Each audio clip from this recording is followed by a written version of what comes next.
Gravy's Anatomy. The devil doesn't eat pasta, or does she? Gravy's Anatomy is a work of fiction. It is by no means meant to be taken for health or mental health advice. Please always seek the opinion of a trained professional. Meredith Gravy sat in the hospital cafeteria eating lunch with her best friend Christina Yam.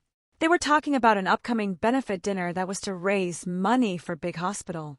"I'm not sure what to wear," said Christina. "It's fancy." "I don't do fancy. Just wear a nice black dress," said Meredith. "It's not like we have dates." "I think Dr. Dreamsicle wants to ask you, Mare," said Christina, referring to Dr. Derek Shepherd Pie.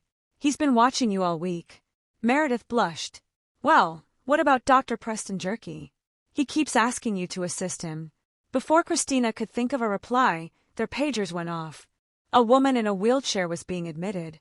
A tall, thin girl was pushing the wheelchair and anxiously trying to answer questions, but the woman kept interrupting. A nurse was attempting to get vitals.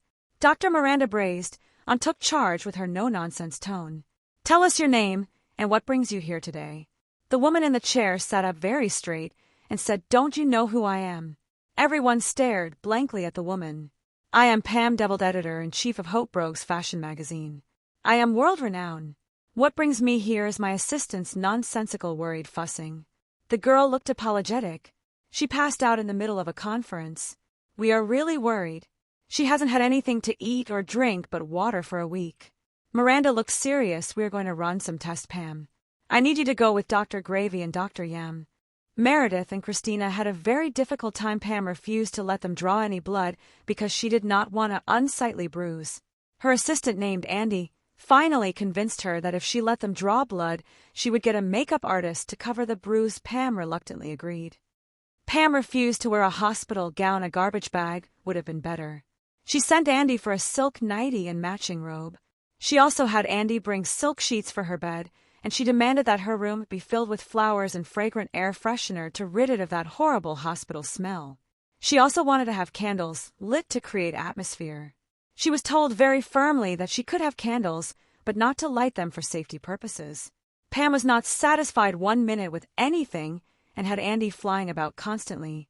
"I won't ever complain that Miranda is too hard on us," after watching Pam order Andy about, said Meredith.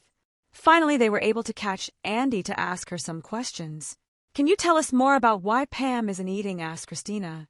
There was an article in the National Enquirer that Pam was starting to gain some weight and hinted that she's becoming too old and out of date to be setting current fashion trends. She's been obsessed about looking fabulous and thin every second. It's really a strain on her, and it's been concerning and exhausting. "I'm very worried about her," said Andy. When Pam's results came back, they read, "Lab results. Bagel Deficiency Index, BDI 0.2%, normal, 85%. French fry count, critically low. Pasta plasma levels, undetectable. Mashed potato saturation, empty. Tortilla tolerance test." Patient stared longingly at sample and whispered, "Remember me." Crouton response reflex, delayed. Mac and cheese markers, absent. "Diagnosis," said Meredith. "Acute carbohydrate deprivation syndrome, ACDS." "I agree," said Christina. "Let's notify Miranda and make a treatment plan." Miranda, Meredith, and Christina gathered in Pam's room. Pam began. "Miranda, you have a serious diagnosis, and you must really follow this treatment plan. You need to nourish and care for your body. I am recommending an emergency infusion of pasta and garlic bread for you. I recommend daily exposure to warm dinner rolls, therapeutic spaghetti sessions twice a week, regular relaxing days wearing sweatpants, and snacking with regular douses of chocolate and ice cream. We can create a nutritious meal plan, and it's okay to have carbs. We also want you to meet with Dr. Pam Carmel and talk about loving and caring for yourself." Pam looked around the room, tears in her eyes. "I cannot follow this plan and be fabulous. I am the famous Deviled. I have an image and reputation to uphold." Andy placed a hand on Pam's shoulder. "Pam, the best image you can have is one of health and self-love that's worth more than anything." Pam took a deep breath. "Okay, I will give this plan a try." Pam was in the hospital for a week. She still had her own flair for how she approached things. To pass the time, she gave beauty and fashion tips to all the staff. And when she got wind of the upcoming benefit, she had a twinkle in her eyes.